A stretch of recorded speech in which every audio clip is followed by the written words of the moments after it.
Hi, everybody. Meteorologist Joe Cioffi here. Weather in 5 days in 5 minutes. Just a couple of notes. First off, the Joe and Joe show will be on at 11 a.m. Eastern Time this morning. So we'll have all the updates on the heat today and the possibility that there could be severe weather. I'm sure by then SPC will have updated their forecast, so we'll let you know what their latest is. And we'll look at the week ahead and take a close look at the Memorial Day holiday weekend. Also, for those of you who are on the Meteorologist Joe Cioffi Weather app, which you can download on Google Play or on the App Store, and it's free, as in Free. The home page and the video page are not working, but the rest of the app is working. So you can see your posts on all the other options on the drop down menu, and I'll be putting the videos up so that you can see them in the drop down menu as well. So just letting you know that. Okay, we've got a few clouds around this morning. You can see on the satellite it is 7 a.m. Eastern Time when we're doing this. So obviously, if you're watching this later today, make sure you go to weather.gov or check back with me regarding what's going on weather-wise. Some clouds around this morning, and there's even a few spits of rain on the radar into the west. You can see that stick of bright white clouds that runs from Canada down across the Great Lakes and then expands into Texas.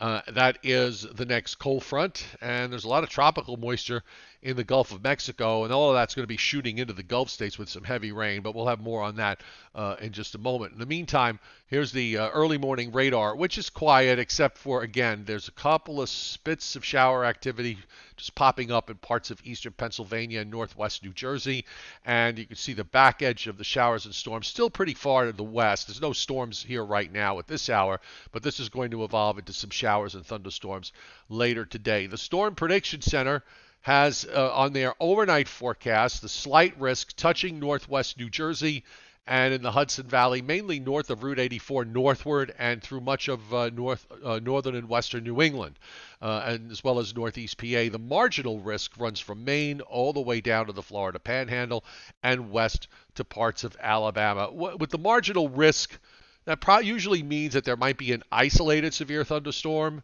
and not an organized line of thunderstorms, at least in terms of the forecast. And when you get into the slight risk, here's where you could wind up with clusters of thunderstorms and the possibility that there could be severe thunderstorm watches. And rainfall this week over the next 7 days, our two main days are going to be this evening with showers and storms, and on Friday with showers and storms with a stronger cold front and maybe a severe weather threat for getaway day for the Memorial holiday weekend. But you see the big rains across the Gulf states, several inches or more, 2, 3, 4-inch rains from western North Carolina and northern Georgia all the way back west into Texas and Oklahoma. So let's look at the pattern for the week ahead.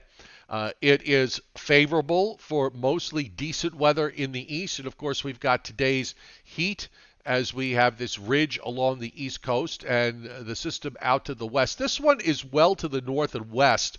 Most of the energy with this is going into Canada, but we have so much daytime heating going on, taking temperatures up into the upper 80s to even some lower 90s from northeast Virginia on up into southern and central New England, that the problem is it's creating a very unstable atmosphere. We've got very high dew points, and that might be enough, even though we don't have a particularly strong upper air feature to support strong thunderstorm activity. In the meantime, as far as the hottest temperatures today, they're actually going to be to the northeast in Massachusetts, in Connecticut. We're looking at 95 for Hartford, 96 for Springfield, Worcester 96, a little cooler in Boston at 88.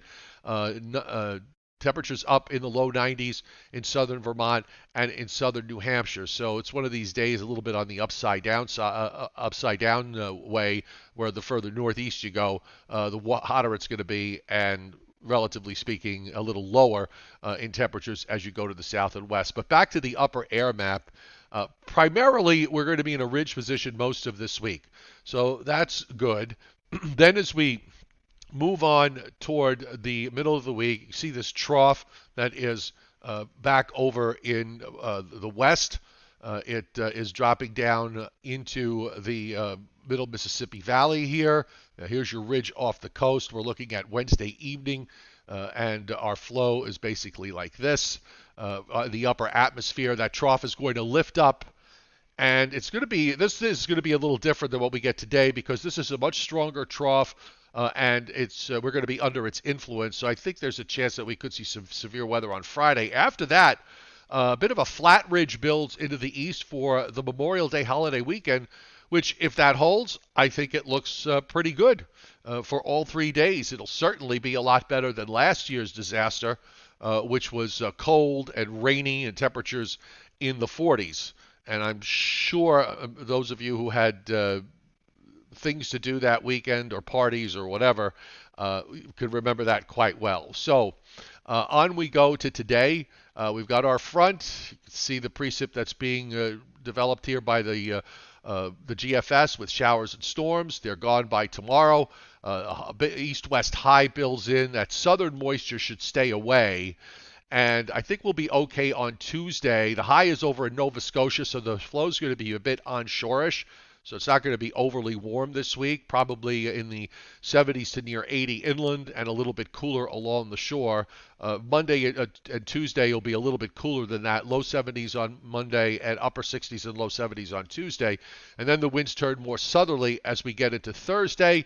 Here comes the cold front with, again, maybe the possibility of some severe weather. The GFS wants to move it a little faster. It actually has it here by Thursday night now instead of on Friday afternoon, but the model sometimes likes to speed things up a bit much, but we'll watch the timing.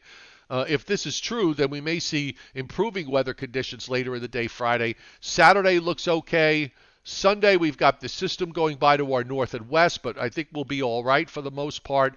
And it's going to turn warmer as we go through the weekend and into Memorial Day, which right now kind of showing a little bit of a backdoor cold front trying to come through. But I'm thinking at least 2 out of the 3 days should be okay, which for the Memorial Day weekend is actually a pretty good score. Of all the holiday weekends, that's usually the one that you're going to have the most problems with because you're still pretty much in springtime pattern mode, and that can oftentimes be very volatile, and under certain setups, it can be dire with terms of gloom and doom, and we're not seeing gloom and doom for next weekend.